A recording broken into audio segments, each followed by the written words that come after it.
হয় নিশ্চয়কৈ পখিলা খেদাৰ বয়সতে এক দুৰাৰোগ্য ৰোগত আক্ৰান্ত হৈছে বজালীৰ সীমান্তৱৰ্তী নিজ বৰলাৰ হিয়া কলিতা নামৰ এগৰাকী কিশোৰী আৰু সেইগৰাকী কিশোৰীৰ ঘৰত আমি উপস্থিত আছোঁ। এই মুহূৰ্তত মই কেমেৰা পাৰ্চনক দেখুৱাবলৈ অনুৰোধ জনাইছোঁ। এইগৰাকী কিশোৰী যিগৰাকী কিশোৰী এতিয়া পখিলা খেদাৰ বয়স আছিলে, স্কুলত যাব লাগে কিন্তু তেওঁ স্কুলত যাব নোৱাৰে। ইতিমধ্যে এক বিশেষ ৰোগত তেখেত আক্ৰান্ত হৈছে, ব্ৰেইন টিউমাৰত আক্ৰান্ত হৈছে, খোজ কাঢ়িব নোৱাৰে ভালকৈ। যিহেতু দিন হাজিৰা কৰি পৰিয়াল পোহপাল চলা পিতৃ মাতৃয়ে এইগৰাকী সন্তানৰ চিকিৎসা উপযুক্ত যি ধৰণৰ চিকিৎসা কৰিব লাগে সেয়া চিকিৎসা কৰিব পৰা নাই, যাৰ ফলত সমস্যাৰ সন্মুখীন হৈছে। আমি পোনে পোনে পিতৃ মাতৃ আৰু এইগৰাকী কিশোৰীৰ সৈতে কথা পাতিবলৈ যত্ন কৰিম। কি নাম তোমাৰ? নমস্কাৰ, মোৰ নাম শ্ৰী হিয়া কলিতা।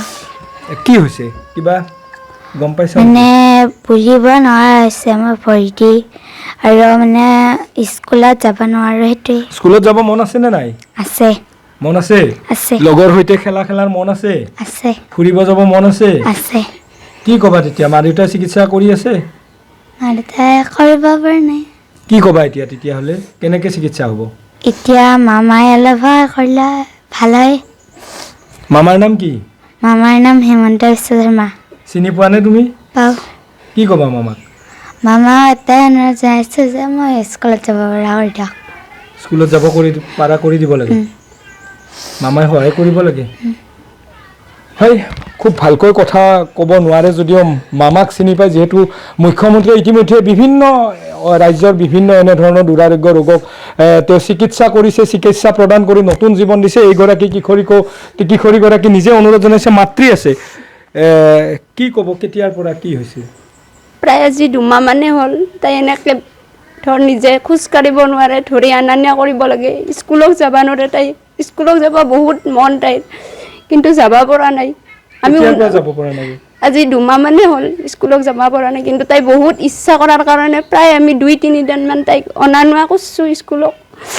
তাই বহুত আশা আৰু স্কুলত যাবা, লগৰ ল'ৰা ছোৱালীৰ লগত খেলা ধূলা কৰবা, কিন্তু আমি তাইক দিব পৰা নাই। ইমান সুবিধা, আমাৰ আৰ্থিক অৱস্থা নাই তাইক ভাল চিকিৎসা কৰাৰ কাৰণে। কি ক'ব এতিয়া? মই মুখ্যমন্ত্ৰী ছাৰক এটাই অনুৰোধ জনাব বিচাৰোঁ, তাই যাতে আগৰ নিচিনা হাঁহি ধেমালি কৰি আমাৰ মাজত থাকিব পাৰে, উন্নত চিকিৎসা কৰিবৰ কাৰণে আমাক সহায় কৰিব। সেয়া আমাৰ অনুৰোধ ছাৰৰ ওপৰত বহুত। হয়, মই দৃশ্যাংশ দেখুৱাবলৈ অনুৰোধ জনাইছোঁ কেমেৰা পাৰ্চনক। যিহেতু অতি মৰমৰ কিশোৰীগৰাকী, ইয়াৰ আত্মীয় যিসকল আছে, স্থানীয় যিসকল ইয়াত আই মাতৃ আছে, সকলো আচলতে এনেধৰণে কান্দোনত ভাগি পৰিছে। মাতৃ আৰু কিশোৰীগৰাকীৰ কথা শুনি তেওঁলোকো কান্দোনত ভাগি পৰিছে, সকলো দুখৰ সমভাগী হৈছে। কি ক'ব পিতৃ হিচাপে? আপুনি চিকিৎসা যথেষ্ট কৰিছে, এতিয়া কি ক'ব? এতিয়া মই ছোৱালীটো মানে ভাল কৰাৰ কাৰণে হিমন্ত ছাৰক এটাই অনুৰোধ জনাইছোঁ, যাতে তেখেতে আমাক উন্নত চিকিৎসা কৰি যাতে মোক ছোৱালীটো আকৌ আগৰ দৰে বুলিব পৰা আৰু স্কুলত যাব পৰা কৰি দিয়ে। এইখিনি মই মামালৈ মানে